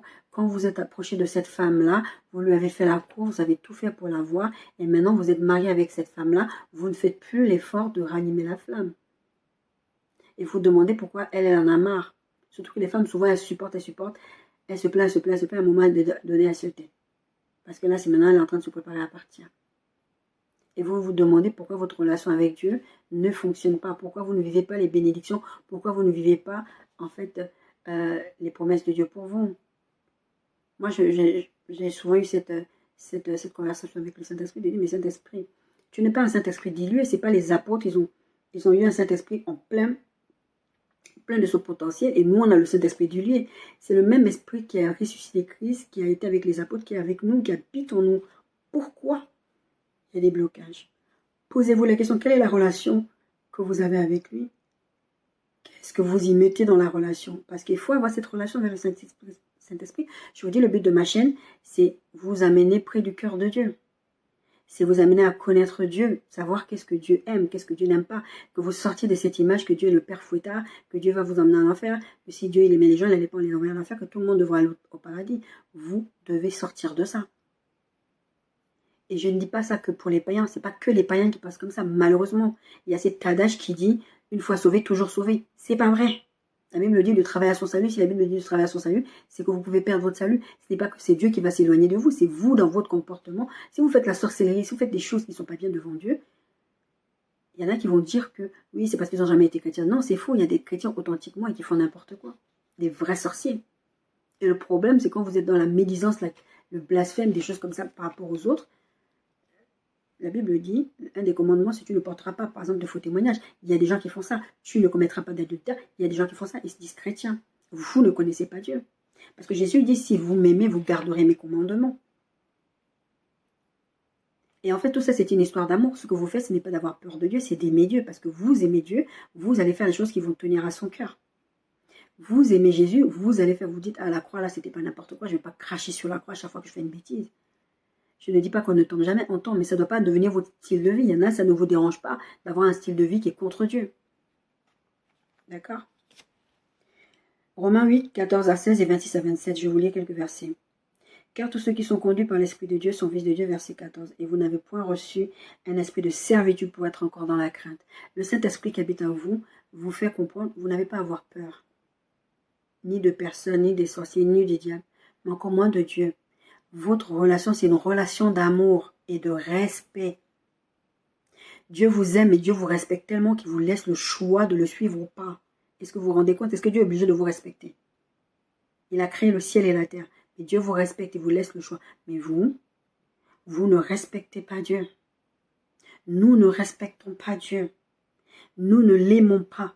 Quand tu es dans une relation, tu veux que ça fonctionne, il faut y mettre du tien. Dieu y met du sien, mais nous, on n'y met pas du nôtre. Et on fait des débats stériles sur les réseaux sociaux.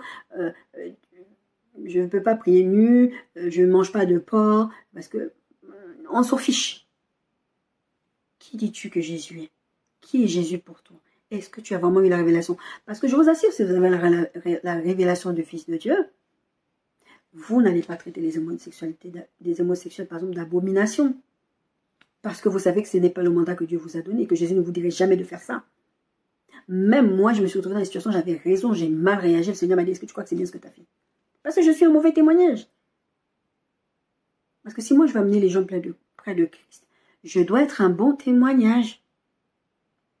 Si je ne suis pas un bon témoignage, les gens vont me dire, mais ton Dieu là, voilà comment tu étais écrit, t'es ceci, t'es cela. Ils n'ont pas envie de connaître votre Dieu. Verset 26, de même aussi l'Esprit nous aide dans notre faiblesse, car nous ne savons pas ce qu'il nous convient de demander dans nos prières, mais l'Esprit lui-même intercède par des soupirs inexprimables. L'Esprit nous aide dans nos faiblesses. Vous devez vous approcher du trône de la grâce avec assurance. On a lu le verset tout à l'heure. C'est pour dire que vous n'êtes pas parfait, vous avez des faiblesses, mais l'Esprit de Dieu est là pour vous aider. C'est votre aide. Vous savez, c'est le même mot quand on parle de Ève qui est l'aide semblable pour Adam. C'est le même mot pour le Saint-Esprit quand on parle d'aide du Saint-Esprit. C'est le même mot. D'accord? Il est là pour nous aider, nous accompagner dans le quotidien à connaître. Vous êtes marié avec quelqu'un. Quelqu'un va venir dire quelque chose sur le quelqu'un avec qui vous êtes marié. Vous allez dire, mais non, marié pas comme ça. Mais si vous ne connaissez pas votre mari, une fille vient vous dire, oh, j'ai couché, m'a fait un bébé. Vous allez dire, oh, c'est possible, vous allez douter. Parce que vous ne connaissez pas votre mari. Je ne parle pas des histoires bizarres où les gens ont des doubles vies, des choses comme ça. Je parle vraiment de quand vous connaissez la personne. Quelqu'un va venir accuser cette personne de quelque chose, vous allez dire non. parce que vous connaissez la personne. Moi, j'avais cette amie-là, je ne la connaissais pas. Quand les gens venaient me dire, mais tu vois la dame-là, j'ai dit, si vous avez un problème avec elle, règle avec elle. Moi, je n'ai pas de problème avec elle. Jusqu'à ce que je me rende compte que je ne la connaissais pas. Elle avait vraiment un esprit de Jézabel. Et je m'en suis rendue après coup. Le Seigneur m'avait déjà révélé, mais je n'arrivais pas à l'accepter parce que je ne comprenais pas. À l'époque, je ne comprenais pas les rêves, toutes ces choses-là. Vous voulez que le Saint-Esprit vous aide dans vos faiblesses. Je vous ai dit, c'est lui qui va vous convaincre de péché et de justice. C'est lui qui va vous donner la révélation. Jésus, il a dit à Pierre, mais ça, c'est pas la chair et le sang. Tu t'es pas levé en sachant que je suis le Christ. Que je suis celui qui a été envoyé. Il a dit, c'est l'Esprit de Dieu qui t'a révélé. Vous n'allez pas vous réveiller un matin et donc vous savez comment marcher avec Dieu. C'est le Saint-Esprit qui va vous dire, ah là, ça, tu sais, le Seigneur n'aime pas ça. C'est une relation d'amour, c'est pas une relation de peur. Vous devez sortir de ça. C'est une relation d'amour. Ah, tu sais ce que tu es en train de faire là. Le Seigneur ne veut pas que tu fasses ça. Tu vas là en boîte. Le Seigneur m'a dit récemment pour une de mes soeurs qui est allée au concert de Beyoncé, demande-lui qu'elle allait adorer quand elle est allée là-bas. C'est cette relation du quotidien que le Saint-Esprit va vous dire, ça là, non. Mais c'est pas pour te punir. Il n'a pas puni ma soeur. C'est pas pour te punir. C'est pour te dire qu'en fait, peut-être toi, tu n'as pas conscience quand tu prends certaines décisions que ton époux là qui est Jésus, n'aime pas ça. Mais tu vas quand même le faire. Non, il faut que tu le connaisses pour savoir ça. Et ça, c'est le travail du Saint-Esprit. Je vous dis, le but de ma chaîne, c'est de vous rapprocher du cœur de Dieu, vous apprendre à vous faire connaître qui est Jésus. Mais vous devez faire le travail de connaître Jésus par vous-même. C'est comme, vous savez, vous allez avoir ce qu'on appelle un teaser. Vous savez, quand un film va sortir, on vous met une bande-annonce, voilà, c'est ça. On vous met une bande-annonce, on vous présente quelques extraits du film pour que vous alliez voir de vous-même. La Bible dit, venez et voyez. Écoutez combien l'Éternel est bon. D'accord? Vous, par rapport à la bande-annonce, ah tiens, j'ai envie d'aller voir ce film, ça, sauf quand c'est des séries, des trucs que vous connaissez déjà. Non, je passe vraiment ce film unique, vous ne connaissez pas, vous ne savez pas. La bande-annonce a l'air intéressante, ça me donne envie d'aller voir le film. Moi, je suis comme une bande-annonce. Je dois vous donner envie d'aller connaître Jésus, d'aller regarder Jésus, d'aller le voir, de venir le goûter aussi, de dire, ah, cette fille-là, ce qu'elle dit là, j'ai envie de connaître ce Jésus-là. J'ai envie d'atteindre cette dimension. Et vous allez voir, quand vous allez rentrer dans cette dimension d'intimité avec le Seigneur, vous allez passer de l'ami à l'épouse. Parce que Jésus vient chercher son épouse, mes bien-aimés. N'oubliez pas. Il ne vient pas chercher les amis, il ne vient pas chercher les accointances, il ne vient pas chercher les frères en Christ. Nous sommes tous ça en Jésus-Christ. Et quand Jésus vient, il faut que nous ayons atteint pas la perfection, mais nous sommes dans le perfectionnement des saints. D'accord? C'est pour ça que Jésus a envoyé des ministères pour le perfectionnement des saints. Parce qu'il vient chercher une épouse. Nous, on est censé vous préparer et se préparer à partir en tant qu'épouse. Et vous n'avez pas la même intimité. Je vous parle souvent d'être un ami de Dieu, avec un ami, avec un enfant de Dieu, qu'avec un frère en Christ. La dimension de l'épouse est une dimension, je survole tout ça, c'est vraiment pas ça le but aujourd'hui, mais je tenais à en parler de toutes ces choses-là, on en reparlera plus en profondeur. Vous voulez atteindre la dimension de l'épouse, parce que Jésus, quand il va venir, il vient chercher son épouse. Il ne vient pas chercher le frère en Christ, il ne vient pas chercher l'ami, parce que l'ami, il y a des choses que vous vivez dans votre foyer, vous ne le direz jamais à votre ami. Vous allez le dire à votre femme ou à votre époux. Vous ne le direz jamais à vos enfants, parce que c'est des enfants. Vous ne direz jamais à votre père ou à votre mère, vous allez le dire. Votre épouse vous connaît mieux que vous, votre époux vous connaît mieux que personne. C'est pour ça que c'est pas normal que vous ayez des relations de couple où vos parents, vos amis sont beaucoup plus au courant de ce qui se passe dans votre foyer que la personne avec qui vous dormez tous les soirs. Et c'est pour ça que les mariages sont combattus, parce que quand Jésus vient, il vient chercher son épouse. Il ne vient pas chercher une petite amie, une fiancée, je ne sais pas trop qui. Et c'est pour ça que quand je donne les enseignements sur le mariage, je dis souvent aux gens, vous ne pouvez pas vous marier avec n'importe qui. Vous ne pouvez pas vous marier sans associer, sans consulter Dieu et laisser Dieu vous dire.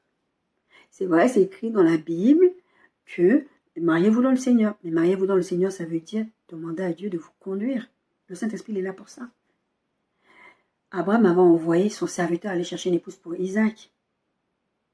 On a besoin que Dieu nous dise, vous allez vous marier n'importe comment, même avec des chrétiens qui aiment vraiment Dieu, mais qui ne sont pas, vous avez des ministères pas compatibles et vous dites, on est des chrétiens, la Bible a dit, mariez-vous dans le Seigneur. Non, vous allez vous marier avec des esprits de Jézabel, vous allez vous marier avec des esprits d'Akab, Parce que vous n'avez pas consulté Dieu. L'intimité est importante. Vous devez avoir cette intimité avec Dieu. Vous devez, peut-être qu'on n'y est pas encore. Moi, je sais que je n'y suis pas encore en tout cas. Mais vous devez atteindre la dimension de l'épouse. Enfin, je pense quand même. En fait, votre objectif, c'est d'être tellement intime avec Dieu que quelqu'un va venir vous révéler des choses. Moi, la plupart des gens, quand ils me disent des trucs, enfin, c'est arrivé rarement, j'apprends rien. Parce que le Seigneur m'avait déjà parlé avant. Un prophète ne va pas venir. Peut-être qu'un jour ça va arriver, mais dans ce cas-là, je vais quand même aller dire à Dieu, est-ce que c'est vraiment toi qui as dit ça? Mais ça ne m'est jamais arrivé que quelqu'un me dise quelque chose sur moi que je ne savais pas que Dieu m'avait dit. Élisée, quand il suivait Élie, les autres venaient, tu sais qu'est-ce qui va arriver? Parce qu'ils savaient, ils étaient les amis de Dieu, ils savaient que Élie allait être enlevé. Ah, je suis au courant. Il avait son intimité avec Dieu. Donc il savait. Vous devez avoir cette dimension d'intimité avec Dieu. Vous devez connaître Jésus mieux que ce que vous connaissez. Vous ne pouvez pas laisser les musulmans, les gens vous parler de Jésus et vous dire Jésus c'est ça, Jésus c'est ça. C'est important de connaître l'histoire de Jésus. C'est important de connaître Jésus historiquement. C'est important de connaître la biographie de Jésus. Mais c'est important d'avoir une intimité avec lui au quotidien. Venir boire à la source pour déborder, mes bien-aimés. La parole parle d'unité. Jésus a été un avec le Père. Il dit ça, je vous mettrai les versets. Nous devons être un, comme Jésus est un avec le Père, comme nous sommes un. La Bible dit que celui qui fait un avec la prostituée, enfin, devenez unis. C'est-à-dire quand vous allez dans des relations hors mariage avec les gens, vous vous unissez spirituellement avec les personnes, d'accord? Et nous, Jésus, nous, on ne veut pas avoir cette relation-là. On veut faire les choses comme Dieu le veut. Et puisque, comme je vous disais tout à l'heure, le Saint-Esprit habite, vous ne pouvez pas vous permettre d'avoir des accointances avec des choses qui ne sont pas de Dieu. Il faut comprendre que l'objectif de la dimension de l'épouse est tellement important que Dieu a encadré strictement le mariage et même le divorce. C'est pour vous dire à quel point c'est important. Vous voulez être l'épouse de Christ. Parce que, comme je vous ai dit, Christ viendra chercher son épouse. Et ça sous-entend une unité avec elle. Et on ne peut pas s'unir avec n'importe qui. Par exemple, dans des relations d'affaires, dans des relations de couple, on ne peut pas être à se mettre avec n'importe qui, un couple, à coucher avec n'importe qui. On ne peut pas faire ça. Parce qu'on est un déjà avec Christ, d'accord? La Bible parle le Seigneur avec qui on est un seul esprit, 1 Corinthiens 6, 17, mais celui qui s'attache au Seigneur est avec lui un seul esprit. Jean 14 dit, versets 18, 21, 23, 26, je ne vous laisserai pas orphelin, je viendrai à vous, encore un peu de temps, etc. Et ces jours-là, vous connaîtrez que je suis en mon Père et que vous êtes en moi et que je suis en vous. Celui qui a mes commandements et qui les garde, c'est celui qui m'aime. Et celui qui m'aime sera aimé de mon Père. Je l'aimerai et je me ferai connaître à lui. Jésus lui répondit, si quelqu'un m'aime, il gardera ma parole et mon Père l'aimera. Nous viendrons à lui et nous ferons notre demeure à lui. Tout ça, je ne lis pas tout, mais tout ça, c'est une question d'unité. Je vous disais, vous n'êtes pas censé avoir peur de Dieu. Avoir une peur tellement que Dieu, c'est le Père fouettard, que Jésus, il va vous punir, que c'est pas marrant d'être fun d'être chrétien. C'est pas fun d'être chrétien. Jésus parle d'amour. Si vous m'aimez, vous garderez mes commandements. Si tu aimes ta femme, tu ne vas pas la tromper. Si tu aimes ta femme, tu ne vas pas lui faire un gosse dehors. Si tu aimes ta femme, tu vas l'écouter. Tu vas prendre en compte ce qu'elle dit. Tu ne vas pas remettre en question quand elle va te dire, je me sens mal, tu vas dire, ah, mais toi aussi. Parce que tu l'aimes, parce que tu tiens à elle. Tu vas faire en sorte de lui faire du bien. Et nous, en tant qu'enfants de Dieu, chercher le cœur de Dieu, c'est ça. Quand on demande au Saint-Esprit de nous conduire au quotidien, c'est ça. Au quotidien, tu vas connaître quel est le cœur de Dieu, le désir de Seigneur, je sais que ça ne te plaît pas. Saint-Esprit, aide-moi dans mes faiblesses, parce que moi, je ne sais pas faire. Parce que quand j'essaye de moi-même, là, je me bagarre. C'est pas aussi pour nous enlever notre responsabilité, attention. C'est vraiment pour laisser le Saint-Esprit nous aider à corriger ce qu'il faut corriger. Parce que ce n'est pas le Saint-Esprit forcément qui va corriger. Sur certains points, ce sera toi. Ce sera moi. Jésus veut qu'on le connaisse intimement. Il veut que quand il vient vers toi te poser la question, parce que je ne doute pas que pour ceux qui vont regarder cette vidéo, vous allez avoir, si vous prenez ce temps de vous approcher de Christ, vous allez lui poser la question, il va vous poser la question, et toi, qui dis-tu que je suis? vous allez voir, vous allez commencer à avoir des réponses, vous allez commencer à avoir des rêves, vous allez commencer à avoir des choses, parce que Jésus ne veut pas s'arrêter à être votre connaissance. Il ne veut pas être juste une acquaintance que vous prenez quand vous avez besoin. Vous savez, ces gens-là qui travaillent quelque part et que quand vous avez besoin d'eux, ah bah tiens, est-ce que tu ne peux pas me pistonner? Non, Jésus ne veut pas ce genre de relation avec vous. Jésus veut une relation d'intimité, j'allais dire d'intimement.